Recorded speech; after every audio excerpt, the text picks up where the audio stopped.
So my question is that as we've seen in this world we live in, everything is hackable. So why can't somebody hack into the blockchain to make it show something happening that didn't happen? First of all, somebody can hack into blockchain, and there was a lot of cases when people can hack into blockchain. Now, second of all, it's not about whether it's hackable in general. In fact, there are technologies which are today believed to be not hackable based on modern science, such as quantum cryptography and quantum security. But in the traditional digital world, technically it's possible to hack everything. However, it's a question of whether it's publicly known how to hack it today. And with blockchain it's not. It's definitely not. Second of all, is whether it's expensive to hack. And with blockchain it seems to be very expensive to hack. And so the question is, if you have an object which is worth $1 million, protected by a technology which requires $10 million to be hacked, then this object is obviously protected quite well because it's not worth it to hack. But you know, again, I've recently wrote a byline, which I think was published in a number of places, where I actually raised this fact that blockchain is potentially hackable. It's, you know, it's not. There is never going to be a proof that you cannot hack a blockchain. There's never going to be a proof. But there's never, at this point, it doesn't look like in any foreseeable future, it will be easy to hack a blockchain. Okay. Everything related to security is very difficult, because security, just like control, is related to something which, based on the sort of, for example, ancient Jewish philosophy, is not being part of this world. Because if there is a benevolent God can hack everything, right? He knows everything. Yeah. And so the important thing is that in many religious and normal philosophy, people believe that there is one thing which separates humans and unites them with God, is the fact that humans can have their own decisions. They have free will. And if you add free will to any system, you can create an unhackable system. There is proof of that. So technically you can create an unhackable system, but blockchain is definitely not an unhackable system. But the other part is that everything related to privacy, security is very difficult to discuss, because this is sort of something most difficult. It's also directly related to another phenomenon which is not well described in modern science, is the human mind and creativity. It's the same thing: creativity, free will, security, privacy, control, and so it's incredibly hard to discuss, because nobody really knows if it's possible to hack free will, for example, and but less so with blockchain. It's very difficult to discuss. The only answer could be that it's difficult to hack. Nobody knows how to hack it. Today it looks like it's very expensive. So it's a great technology for today, and that's why you're implementing it. It's the best technology for today. Yeah. You're never going to have anything which is great for forever. Sure. You're always going to have something which is great for some time, and it's the best technology for today. We believe there is nothing better. There was a question on the back over there. Lady? Okay. Yeah, I just wanted to ask, how expensive is it to hack the blockchain? Why? Is it expensive or how expensive? It is not known how to hack blockchain today. Okay. It is not known to a public vault. Perhaps NSA or the Chinese or the Russians know. But I don't think, if you read the articles, it sounds like it's impossible to hack. It's gonna take the computer, digital computer, which is comprised of all atoms in the universe, and it will take the length longer than the time of the life of the universe to hack it. But that means nothing. It just means that at this point we don't know how to hack it. And then I have another question, because you're the first company, first data protection company to invest in blockchain. So how much exactly have you invested so far? We don't disclose such numbers, but we are coming out with products soon. Even though this is a pilot which we are showing, we are going to come out with products. Okay, do you have a timeline for when haven't thought of No. that. We do have a timeline, we don't disclose it. Right. In the back? Hi Sergei or John, I have two questions. First question on your blockchain technology, is it based on current technology such as Ethereum, or is it going to be a proprietary blockchain technology that you are planning to be using? It's just your. It's based on current technology, however, there is a lot of limitations in the current technology. So we intend we are actively participating in a community around this technology to enhance it. Because today technology is very limited in its performance and its scalability. And if you go to a wide scale data deployment scenarios, it will simply be too slow and it will support too small number of transactions. So we need to have a technology which is 1 million times better, or maybe 1 billion times better. And so we're constantly enhancing it. For example, modern technology includes the database which needs to be replicated for on every blockchain server. And that's not very practical. Today, blockchain database is already 80 gigabytes. So in order to become a blockchain member, you have to download 80 gigabytes. It's gonna take time, but that's only for very small scenario. If it goes widespread, we're gonna talk about the 80 petabytes databases, which will make it impossible for people to participate. You need to make a distributed database. There's a lot of problems we are working on solving them, but we definitely intend to work on a standard technology. All right.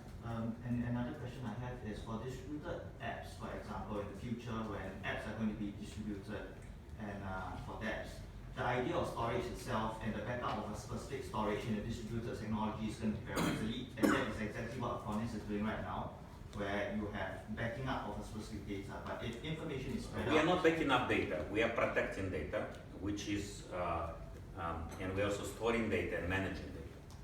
And backing up is just one thing, and it's not going to be obsolete in a way, because really, nobody really cares about backup. This is a misunderstanding. People care about recovery. And the idea of recovery will not be obsolete, because you can still break data. You can delete it, for example, or you can corrupt it, or somebody else can delete it for you. Or even on the, when you talk about very reliable storage, like Amazon, right? And you talk about 3 copies of data. What it means is only that it's highly unlikely that the data will be deleted at the same time on all of the 3 copies. But it still happens. It still happens. It still happens anyways. And that's why if you want to protect data, you will have to have some recovery mechanisms and in a way some backup mechanisms. We have very sort of sophisticated roadmap about it, but to answer your question short, even just a basic backup will continue to be a major market for the next 10 years. Because a lot of data will not be stored in this super distributed way. And whenever it will be super distributed, we hope it's going to be stored on Acronis cloud storage. And on Acronis cloud storage, you don't need to back up data, but you still need to have recovery procedures. Yes? I actually have 3 questions. The first question is, since you're basing the system on the blockchain, which derives from Bitcoin, will there be a sort of mining? Blockchain is not derived from Bitcoin. Blockchain is just a mathematical cryptography distributed algorithm. Bitcoin is based on blockchain, but blockchain is not derived from Bitcoin. Do you plan to have some mining aspect that, for example, incentivizes a lot of Bitcoin miners? That's the first question. Second, do you plan to have that to drive adoption by more users? That's the first question. The second question is... Maybe I answer one by one because I'm going to forget the question. So first question, I want to point out that there is a funny thing about human world. A lot of things are getting replicated through human language. And if you think about gold rush, there was people who made money on the gold rush, which the people who did the mining. But a lot of money was made by the Chinese who opened laundry stores and restaurants in the mining cities. And in fact, many of them made more money than the guys who are miners. And so we are the boring Chinese. We just care about data. For us, blockchain is just a technology. We're not going to do any kind of mining. Somebody will do mining, make some kind of new Bitcoin currencies or whatever other valuable objects in Bitcoin. We just support blockchain as a way to ensure authenticity of data. We are only about data. Blockchain for us is just a new trend. It's like for the Chinese, they they run the laundry stores, and then whenever there was an opportunity to run the laundry stores for dirty miners, they opened the laundry stores in the minor cities. So that's the first question. Okay. The second question is, now that you're into this blockchain aspect, you have this possibility of automation using distributed autonomous organizations, which is a concept that's enabled by the blockchain. Do you intend to have something along these lines? For example, there's a venture capital firm in the US that has appointed an artificial intelligence as onto its board of directors. Do you intend to offer such services down the line with this blockchain? I don't at the moment believe that artificial intelligence, which can be board of directors, can be very efficient. And I think it's a bit of a sort of media concept, but you know, I'm not that deep in blockchain actually. I understand it in general, but we have especially trained people who are in charge of it. This is a very fresh technology. Unfortunately, in my CEO role, I cannot go too deep on a lot of things we do. So I'm not sure about autonomous organizations. I'm sure because we're new to it and we have some more sophisticated experts in blockchain, which some of them were hired, some of them were trained. We are supporting the latest in blockchain. But you know, in terms of artificial intelligence board member, that could be a good idea. Not maybe a chairman of the board, but board member. Because I want to be a chairman, then the other things will be artificial intelligence ones. I can program them and they will do whatever I tell them to do. That's the company I want to run. I don't want to have any board members who will give me any headaches. Or CMO. No, CMO is okay. CMO needs to be creative. Artificial intelligence is not creative. Third and last question. So with this blockchain, now that you're investing in the blockchain, you're entering a sort of a fintech, entering the fintech domain as well. No, you are confusing blockchain with Bitcoin. Blockchain is a separate technology. Blockchain is a technology which allows you to ensure that some piece of data is authentic. Any piece of data. Bitcoin is a technology which uses blockchain to ensure that the piece of data which encodes your money is authentic. So blockchain is not about financial services, it's about any industry. You know, any industry. Okay. Because for example, people store data. Think about it. You store data at Amazon, right? Or at Google. You trust Google, right? But why do you trust Google? Do you know these people? You don't. What if everything which you store there, all of your emails, all of your photos, they slightly modify? And at some point, you come back and you look, this is my family. And this is not your family. It's somebody else's family. But Google decided to trick you and they show you different families there. Today, you are not protected against it. You are just protected by your blind trust in Google. You put your data there, 10 years later, you come back, oh, this is my picture with my friends. But this actually, Google changed it because they want you to buy some thing and they want you to vote for Hillary Clinton. They support Hillary Clinton. They changed it and you see like Hillary and Clinton and their daughter, and these are your friends. It's like, oh, okay, I need to vote for Hillary now because these are my friends 10 years ago. I forgot it, but I made the picture. Now with blockchain, you can actually protect yourself against it. You can stamp this picture and this picture will never be possible to modify. You will go there and say, oh no, that's not my picture. My picture was different. And I'm protected not by Google, but bunch of different independent people who actually ensure that your information is authentic. It doesn't look important now because you definitely are very sure today that you're not confused by Google and you're not confused by Facebook and you've seen Hillary on TV and she's not your friend. Is she your friend? I'm sorry if I'm offending you. She's not my friend. Okay, but in the future everything is digital. You have no way to really figure out if this is real or not. Well, blockchain allows you to make sure that it was real. It was authentic. So it's not about vintage. But I'm sorry to interrupt you. So what is your question? We are answering vintage. The question was, so now you're targeting this blockchain technologies, which is a foundational technology, and you're a company of sufficiently large size. Is there a plan to launch a sort of venture capital arm of sorts? Because right now, we have venture capital arm of sorts. We have Aruna Capital, which is a fund which I founded, which is majority of upside of this fund is the same as majority of upside of Acronis is owned by the same people, me and my partner. So we're not going to launch a separate fund. So Fistech Ventures, Aruna Capital is not directly owned by Acronis, but the friendly funds we cooperate with. But we're not going to launch a venture fund inside Acronis. However, we cooperate with these funds and we intend to be very active on acquisitions. So we're probably thinking about acquiring 5 to 15 companies over the next 24 months. Okay, thank you. Any blockchain company should come to us. There's a question here. Yeah, so the R&D effort that you have around blockchain, earlier you mentioned some of the limitations in blockchain. Now, so what are the research priorities for your R&D team? Well, we are more focused around using blockchain for our usage scenarios. So in a nutshell, our scenario is anything which you store in our storage, you can stamp, and it's going to be protected by one or another blockchain. There are other scenarios, we haven't spoken about them. For example, the other scenario which you can use is you can use blockchain storage to use the excess capacity of storage. So you can store in a blockchain storage, and whomever have an excess capacity can make it available through a blockchain technology. I'm not going to talk too much about it. That's not what we're showing tomorrow. But in terms of limitations, think about internet. So I first got into internet in '92. I didn't know that it was internet. It was very annoying. I think at that time we were, it was called something like BBC in Russia or something like that.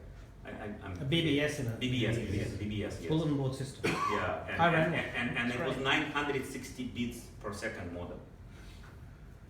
It was extremely slow, lots of limitations. Who would imagine that it will be so widespread today? It was useful even then.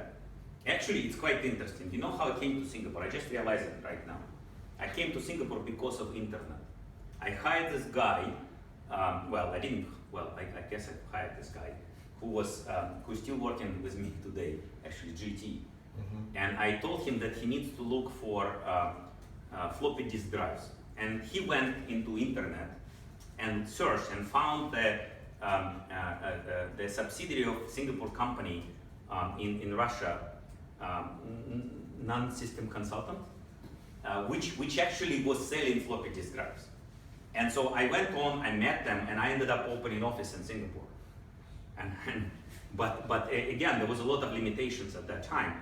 So from my standpoint, blockchain is similar to internet because it's distributed on multiple levels. So it's distributed not only on the level of hardware and software, but also on the level of innovation.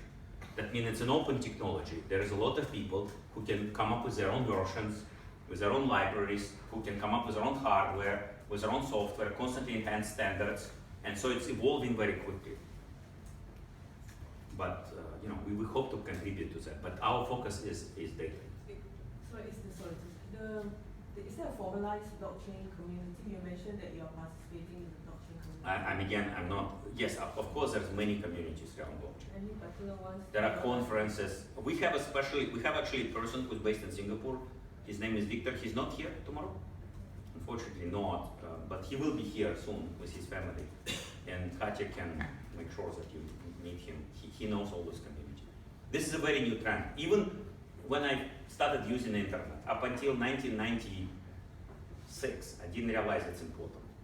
For 4 years I was using it, and I didn't think it's important. I remember when I opened an office in the United States, my partner, my friend who helped me, he told me well, I'm based in Chicago, Urbana-Champaign University. Here's Mosaic was invented. Mark Andreessen, I've seen him there sitting, and he invented Netscape. And who is Netscape? Why is it important?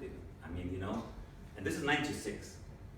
So my point is that even today, blockchain is relatively not new, but I'm not that deep to know the details. But difference is that we have people who know the details.